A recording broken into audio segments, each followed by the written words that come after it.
Global current news के नए programme के साथ अख्तर अली ख़ान का खुश आमदेद।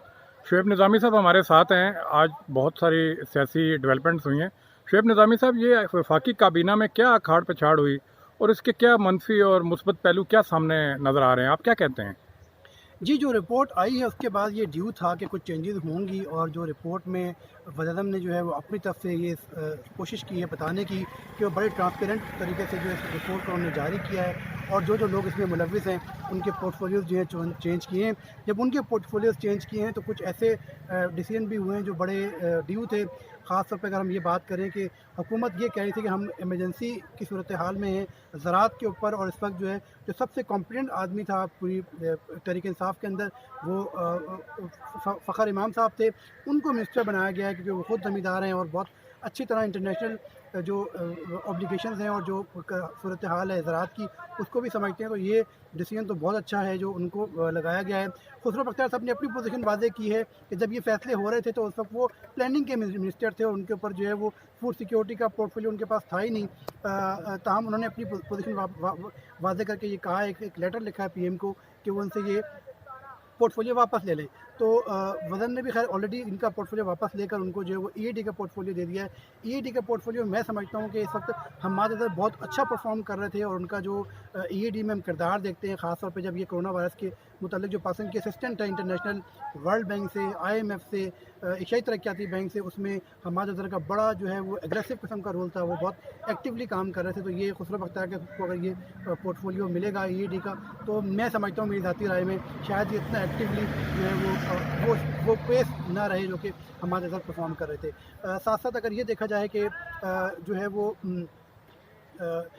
एक मारूफ शख्सियत जो है वो बाबर अवान भी हैं जो मुसलसल मुआविन थे और वो मुशीर नहीं थे। तो ये एक मौका मिल गया है, ये जैसे ही अरबाब शहजाद को चेंज किया गया, शहजाद अरबाब को चेंज किया गया है, तो बाबर अवान को जो है वो मुआविन की जगह पर एडवाइज़र जो है वो इन किया गया है। साथ साथ जो है एक पोर्टफोलियो भी दे दिया गया है उनको पार्लियामानी उमूर का। और चूँकि पार्लियामानी उमूर के इस वक्त आज़म सवाती साहब जो है संभाल रहे थे, वो एक बड़े ही हम्बल और डाउन टू अर्थ आदमी, उनको जो बात कही जाती है वो फ़ौरन मान लेते हैं, कभी भी ज़िद नहीं करते। और यही हुआ कि फ़ौरन उनका भी पोर्टफोलियो चेंज कर जो है उनको जो है एक अहम तरीन परफॉर्मेंस जो को वो दिखा भी रहे थे पार्लियामानी उमूर के हवाले से।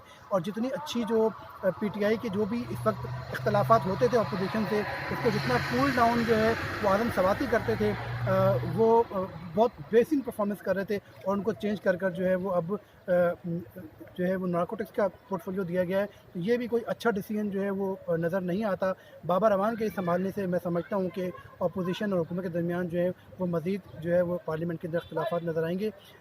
चूँकि बाबर अवान बड़े एग्रेसिव आदमी हैं और आज़म सवाती जो है वो बहुत उनका जो मिजाज है वो बहुत धीमा और बहुत डाउन टू अर्थ और बहुत सोच समझ के और बड़े मामला फ़हम आदमी है। तो ये मेरी ज़ाती राय है। मैं समझता हूँ कि अब चूँकि हुकूमत के पास टाइम भी है, ये मैं ज़रूर कहूँगा कि जो MQM का इस्तीफ़ा है वो मेरी ज़ाती राय में बड़ा अलार्मिंग होगा हुकूमत के लिए। और ख़ास तौर पे जो मुसलसल MQM और हुकूमत के दरमियान जो खींचातानी चल रही थी और ख़ास तौर पे इख्तलाफात नज़र आ रहे थे, वो मैं समझता हूँ कि मज़ीद जो है वो बढ़ेंगे।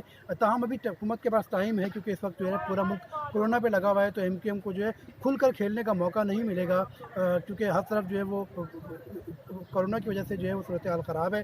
ताहम अब देखना ये होता है कि अब MQM जो है वो अपनी नई चाल क्या चलती है, और क्या ये सवाल निशान भी होगा जो इस वक्त लॉ के मिनिस्टर हैं फारूक जो इस वक्त लॉ के मिनिस्टर हैं फ़ारूक नसीम, वो क्या इक़दाम करते हैं। अगर उनका इस्तीफ़ा भी होता है तो फिर ये वाज़ेह हो जाएगा कि MQM जो है वो हुकूमत से अलग हो गई, और जहाँ MQM हुकूमत से अलग होगी तो उसके बाद जो है वो नंबर जो है कौमी असम्बली के अंदर वो बड़े चेंज होंगे। जी, बहुत शुक्रिया शुएब निज़ामी साहब।